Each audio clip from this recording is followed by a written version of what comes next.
Parce que Amos chapitre 3, en son verset 7, dispose que Dieu ne fait rien sur la terre sans en avertir préalablement ses prophètes.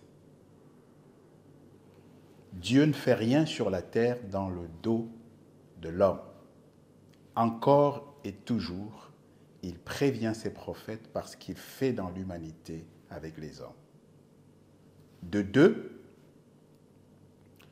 Pierre, dans Actes chapitre 3, verset 25, proclame la chose suivante. Qu'en Christ, le véritable, nous sommes des fils de prophètes et des fils de l'alliance que Dieu a nouée avec Abraham. Actes chapitre 3, verset 25. Cela veut dire, Abraham lui-même étant prophète, cela veut dire que les prophètes sont réellement à la fondation même de la foi authentique.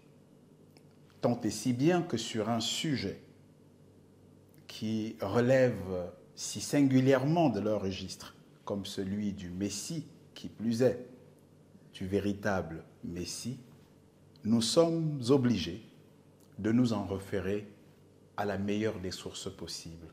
Il s'agit bien des prophètes. Et ce propos, en quelque sorte, de 3 donc, nous le retrouvons dans Éphésiens, chapitre 2, verset 20, qui dit que la foi, notre foi, la foi en le véritable, puisque la foi vient de ce que l'on entend. Encore faut-il que ce que l'on entend vienne de la parole de Christ, qui n'est pas toujours le cas.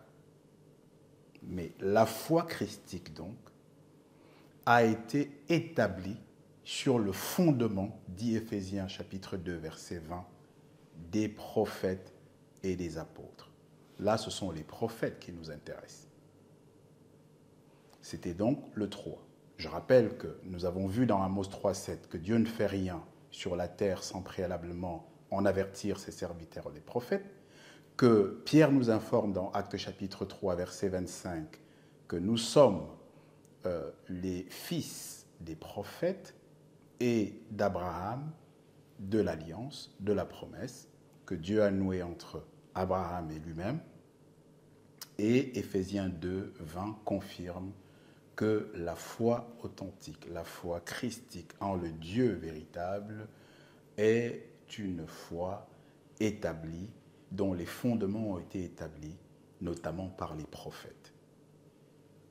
Quatrièmement donc, et dernier point, du fondement de la raison pour laquelle nous allons convoquer une ribambelle de prophètes, c'est ce qu'a dit le boss, le maître lui-même, le véritable Messie en personne, notamment dans Luc chapitre 24, verset 44, il y dit la chose suivante. Mais peut-être faut-il d'abord dire un mot sur le contexte de ce verset, qui est singulier en ce qu'il se situe dans la parenthèse de temps s'étirant du moment de sa résurrection à celui de son ascension.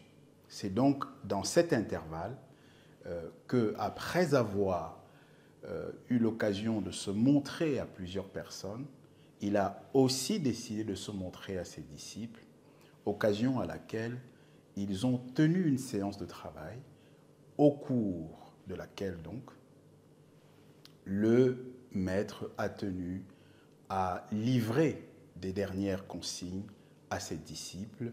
Chacun de nous sait que les instances ultimes d'une existence humaine, quelle qu'elle soit, ce sont d'une existence humaine, donc sur la terre, ce sont des instants stratégiques, des moments particuliers, des moments pendant lesquels on va à l'essentiel, on va à la priorité. Ce n'est pas un moment pour l'accessoire. Donc dans ce moment si singulier et solennel, on doit comprendre avec donc d'autant plus de puissance, d'autant plus d'intérêt, d'attention, ce qu'a voulu indiquer de si important le Maître, alors même qu'il était sur le point de monter au ciel après sa résurrection suite à sa mort. Luc 24, chapitre 44, dit la chose suivante.